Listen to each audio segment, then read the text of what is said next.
Hello friends, welcome back to my channel Hindi व्याकरण। बेटा, हम समास की सीरीज़ में चल रहे हैं। आज हम इसका पांचवा भेद पढ़ेंगे।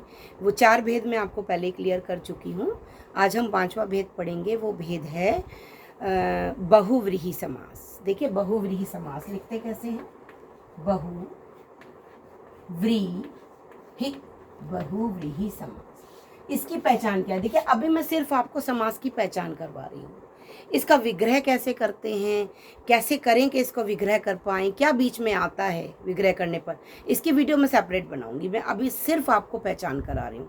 सारी चीज़ें अगर मैं एक ही वीडियो में समझा दूंगी, वो आपके दिमाग में हौच-पौच हो जाएगा। बेटा, छोटा सा आपका दिमाग होता है, प्यारा सा, प्यारे से आप बच्चे हैं, और दिमाग में अगर इतनी चीज़ें चली जाएंगी तो वो सब मिक्स हो जाएंगी। तो मैं नहीं चाहती कि एक बार में, एक ही वीडियो में मैं सब कुछ भर दूं और आपका दिमाग जो है वो पजल हो जाए। तो अभी हम बात कर रहे हैं सिर्फ और सिर्फ पहचान की। तो आइए पहचान करते हैं वही बहुब्रीहि समास में क्या होता है। तो बेटे, मैंने आपको बताया था कि बहुब्रीहि कोई भी समास है वो दो पदों से बना है, पूर्व पद और उत्तर पद। ठीक है। अब इसमें क्या होता है? न तो पूर्व पद का खेल, न उत्तर पद का खेल, किसी और ही पद का खेल। यानी जो हम लिख रहे हैं दोनों पदों का कोई मायना नहीं। तीसरी बात की जाए, तीसरे इंसान नहीं, तीसरी संज्ञा की ओर इशारा होता है। संज्ञा यानी आपको पता है, संज्ञा बचपन से आप पढ़ते आ रहे हैं, जब से आपने व्याकरण उठाई है ना। संज्ञा क्या होता है? किसी व्यक्ति का नाम होता है या किसी जाति का नाम होता है ना, स्थान का नाम हो गया। मोस्टली क्या होता है, पहचान करने के लिए मैं आपको समझा देती हूँ कि इसमें जो तीसरा पद प्रधान होता है ना, और तीसरा पद जो दिख रहा है, संज्ञा दिख रही है, वो भगवान का नाम ही शामिल होता है मोस्टली। उसके अलावा जो होता है वो भी मैं आपको बता देती हूँ। सपोज अगर मैंने ये लिखा, देखिए तिरंगा, मैंने यहाँ पर लिखा गजानन, मैंने लिखा गजानन। गज यानी आपको पता है गज क्या होता है? हाथी होता है। आनन यानी चेहरा। तो अगर मैं कहूं गज के समान मुख वाले, गज के समान मुख वाले, गज यानी क्या? हाथी होता है। कि गज के समान, आनन यानी मुख, ठीक है, मुख, गज यानी हाथी। ठीक है। देखो, दो चीज हमें नजर आई, लेकिन आंसर इसमें नहीं है। ना तो उत्तर पद में है, ना पूर्व पद में है, ना उत्तर पद में है। आंसर तो तीसरा ही निकल रहा है। क्या निकल रहा है इन दोनों को मिलाकर? के गज के समान मुख हो वाले, अर्थात गज के समान मुख वाले कौन होते हैं? आपने देखे हैं भगवान जी कौन है ऐसे जो हाथी का चेहरा लगा रहा है उन पे? हाँ, गणेश जी, है ना। देखिए, सभी पूजा करते हैं, सभी को मालूम है हिंदू धर्म में सबसे पहले जिनकी पूजा की जाती है वो होते हैं गणेश भगवान। गणेश जी की आरती सबसे पहले की जाती है। ठीक है। ये वरदान प्राप्त हुआ था शिव जी की तरफ से। ठीक है। तो गजानन, आनन कहते हैं मुख को, गज यानी हाथी। तो तुरंत समझ जाओ, गजानन, गज जैसे आनन है जिसका, यानी गज रूप। देखिए इसमें क्या लिखा? गज के समान आनन, गज की तरह दिखता है जो आनंद जिसका, कौन है वो है श्री गणेश भगवान। तो इसका उत्तर क्या आएगा? श्री गणेश, या खाली गणेश भी लिख सकते हैं आप, गणेश भगवान।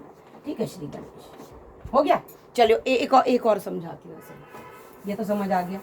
दूसरा देखिए, अब आता है चक्र धारण।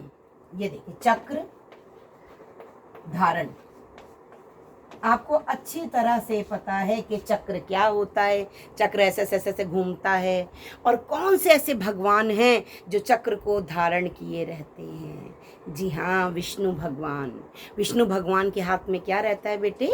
चक्र रहता है। वो चक्र को धारण किए रहते हैं। तो चक्र को धारण करने वाले अर्थात कौन? विष्णु भगवान, जो चक्र को क्या करते हैं? धारण करते हैं। तो यहाँ इसका खेल नहीं, इसका खेल नहीं, दोनों को मिलाकर तीसरा खेल, तीसरे पद की ओर इशारा। वो कौन है? जो इनडायरेक्ट वे में जिनका नाम लिया जा रहा है वो है विष्णु भगवान। चलिए दूसरा देख लेते हैं। अगर अब मैं ये कहूँ, एक एग्जाम्पल अगर मैं लिख रही हूँ, देखिए मैंने क्या लिखा? मैंने लिखा अल्प बुद्धि। आप कहोगे मैम इसमें मुझे कुछ भी भगवान का नाम नजर नहीं आ रहा। नहीं आ रहा बेटे, लेकिन आपको संज्ञा नजर आएगी। देखिए कैसे? अल्प यानी कम, अल्प माने कम, लेस, बुद्धि हो जिसकी, तो वो तो कोई भी हो सकता है, वो मैं भी हो सकती हूँ, वो आप भी हो सकते हैं, वो कोई थर्ड पर्सन भी हो सकता है। तो वो कोई व्यक्ति विशेष, कोई पर्टिकुलर ऐसा पर्सन जिसे बहुत देर में समझ में आता है, बहुत कम बुद्धि। कहते हैं ना, गुस्से में भी कई टीचर बच्चों को बोल देते हैं तू तो अल्प बुद्धि है, तेरे में तो दिमाग है ही नहीं, इतना समझा देती हूँ तुझे समझ में ही नहीं आता है, तेरी तो बुद्धि ही काम नहीं करती है ना। तो वो सारे नहीं होते हैं, वो व्यक्ति विशेष, यानी कोई कोई व्यक्ति होता है, उसको बोलते हैं व्यक्ति विशेष। व्यक्ति तो बोला ना, संज्ञा बोला, आंसर तो संज्ञा में ही आएगा।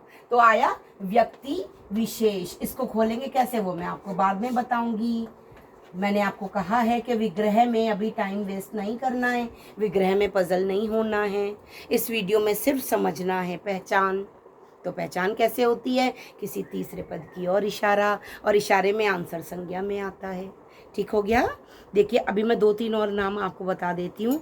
नीलकंठ, नील यानी नीला और कंठ। अब आप कहोगे मैम नील में तो मुझे नीला रंग दिखाई दे रहा है, और ये तो आपने कर्मधारय में बताया था। हाँ बिल्कुल बताया था। आपको पता है बेटा एक सीक्रेट, वो सीक्रेट ये है कि समास उसके विग्रह पर डिपेंड करता है, समास का नाम। देखिए वो भी मैं आपको समझाती हूँ। अगर नीलकंठ शब्द आपको नजर आया है ना, और अगर आपको मिला ऐसा नीला है जो कंठ, यानी कि ये क्या हो गया, नीला है जो कंठ, ये कंठ की विशेषता है कि वो नीला है, तब तो ये हो जाएगा कर्मधारय समास। क्या हो जाएगा, कर्मधारय। क्यों, क्योंकि इसमें विशेषण भी है और विशेष्य भी है। चलिए अब अगर मैं इसे ऐसे लिखूं कि नीला है कंठ जिसका, कंठ जिसका, अर्थात नीला कंठ किसका होता है, किसने जहर पिया था जिनका कंठ नीला हो गया था, वो है शंकर भगवान, अर्थात शंकर जी। शंकर भगवान ऐसे भगवान हैं जिनका कंठ जो है वो नीला। नीलकंठ एक पक्षी आता है, उसके नाम से भी आपने देखा होगा कि नीलकंठ पक्षी को देखकर लोग सोचते हैं नीलकंठ भगवान के दर्शन हो गए, शंकर भगवान के दर्शन हो गए, उनका पक्षी दिख गया, नीलकंठ दिख गए। तो नीला है कंठ जिसका, अगर मैं ऐसे करती हूँ तो यही समस्त पद, यही समास आपका कहलाएगा बहुव्रीहि। और अगर मैं इसको ऐसे करती हूँ कि नीला है जो कंठ, कंठ की विशेषता बताती हूँ, तो ये बन जाता है कर्मधारय। देखिए बेटे यही जादू है समास में। समास एक है और विग्रह डिपेंड करता है। अगर विग्रह ऐसे करें तो ये समास, ऐसे करें तो ये समास। पहचान करने की बात है। तो समझ आ गया बहुव्रीहि समास। अब हमारा लास्ट एक बचा है, वो है तत्पुरुष, जो मैं आपको अपनी नेक्स्ट वीडियो में समझाने वाली हूँ। पूरे समास के भेद मैं आपको समझा चुकी हूँ। वेट कीजिए कि मैं समास विग्रह भी 1 बाय 1 आपको समझाऊँ। मैं बहुत जल्दी वीडियो अपलोड करने वाली हूँ। Thank you.